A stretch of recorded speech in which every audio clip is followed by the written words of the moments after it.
But then it was time for Judy to come home. It was about we lived in Bethesda, Maryland at the time, and it was about a half-hour ride from where we lived down to National Airport. And I remember inviting Ethel, my wife, to come, and inviting Ann, my younger daughter, to come with me to the airport. Neither one of them wanted to come to the airport with me. They were too chicken. They wanted Daddy to do it. So off I went to the airport, and it was a very difficult time of greeting. We didn't know what to say to one another. I took her luggage and put it in the trunk of the car, and we get into the car, and for 40 minutes I'm listening to the sound of the BMW engine. I don't know what to do.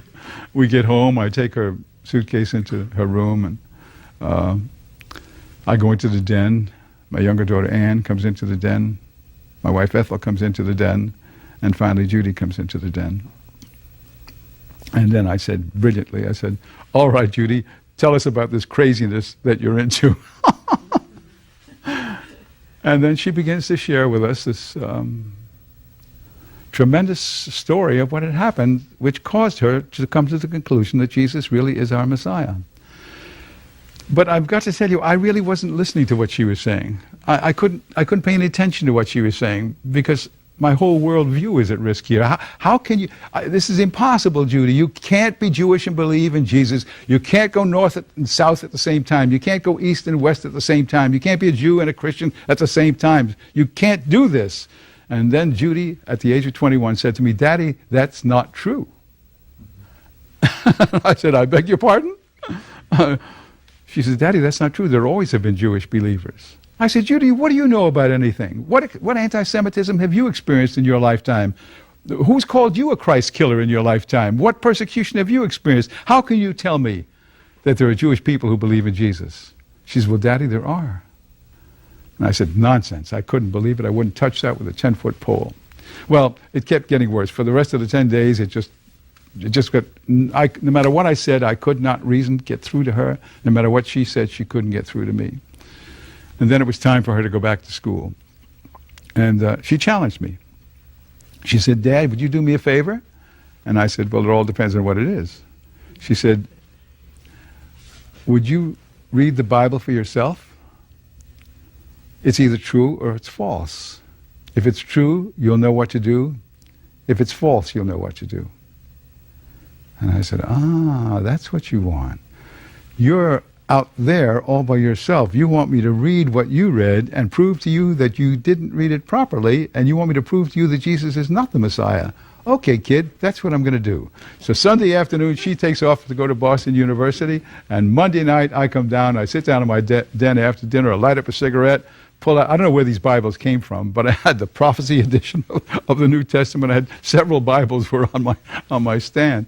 And I picked up the Bible, the little prophecy edition of the Bible, and I began for the first time to read the Gospel of Matthew.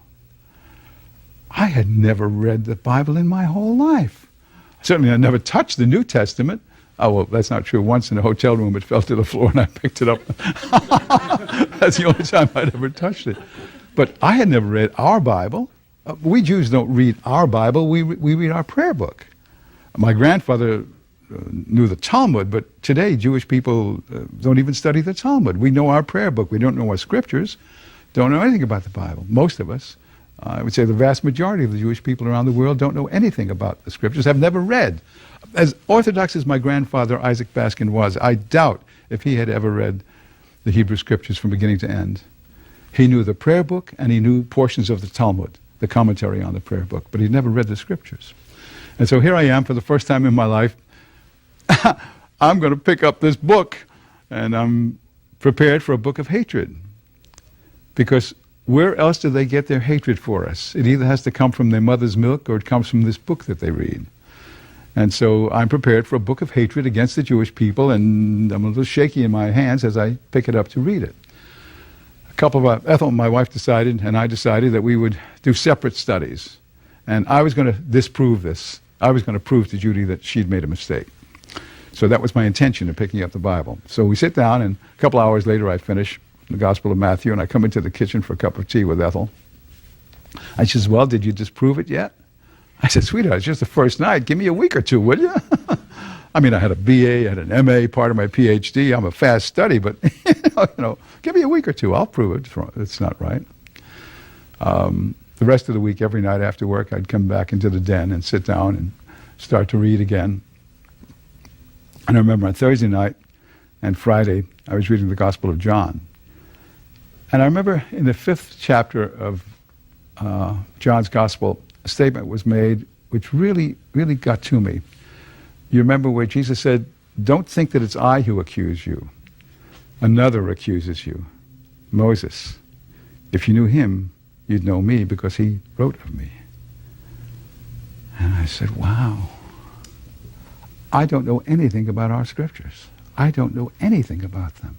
I know the prayer book. I know the holidays. I know how to conduct the Passover Seder. I know all of these things, but I don't know our scriptures. So I made a note of that. And then on Friday night, I finished the Gospel of John. And Saturday morning, I started the Acts of the Apostles. And all was well for the first 9 chapters. I mean, this is, especially when Saul is going to go get those guys. Go get him, Saul, go get him. The 9th chapter was particularly exciting to me. And then we got to the 10th chapter of the book of Acts. And that's when the trouble hit. Because as you remember, this is the story of Peter on a rooftop. And Peter has a vision of a sheet being lowered.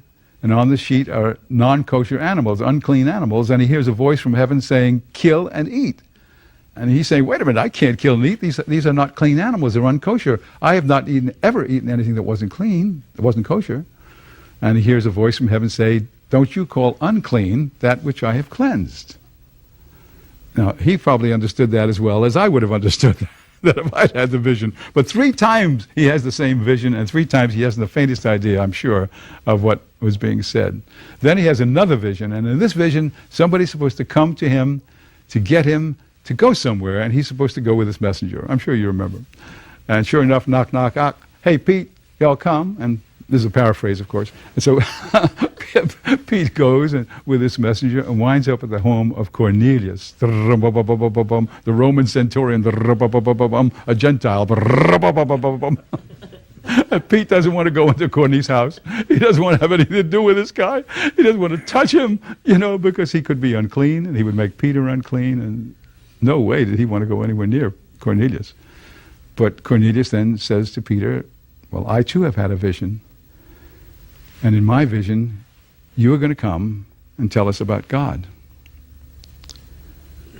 And so Peter says, "Well, I guess you got me, babe."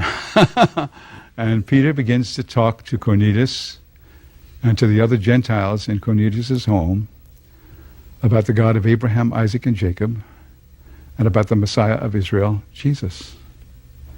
And then something absolutely unexpected occurred. The Ruach HaKodesh, the Holy Spirit, fell upon these Gentiles. And Peter and the Jewish guys who were with him were astonished. How can this be? How could our Holy Spirit fall upon these Gentiles? How is it possible? How can He's for us, he's not for them. The Messiah is for us, he's not for them. How can this be? And quickly I'm turning the pages. Now I'm in the 11th chapter of the book of Acts. And now I'm in the Jerusalem Council. And they're giving Peter what for? "Peter, what's the matter with you? You're some kind of a nut? How could you go into their home and break bread with them and have fellowship with them and share the Messiah with them? And what are you doing, man? Are you a nut?" Paraphrase. And Peter says, "Well, fellas, let me tell you what happened." And Peter tells the Jerusalem Council how the Holy Spirit, and they came to the conclusion that God must not be a respecter of persons. It's okay for Gentiles to believe. And when I read that, I was taken aback. How is it possible that 2,000 years ago, Jesus was only for us Jews and not for the Gentiles? And now 2,000 years later, he's for the Gentiles and he's not for us? How did that happen? And at that moment in time, what my daughter Judy had come to believe was no longer relevant. Now I had to know. The Holy Spirit had put his hook in my jaw and he was reeling me in. And I had to know for myself. My entire worldview is based upon the fact that Jesus is not our Messiah. He may be the Messiah for the Gentiles, but he's not our Messiah. But how could it be that 2,000 years ago he was only for us and not for them, and now 2,000 years later he's for them and not for us?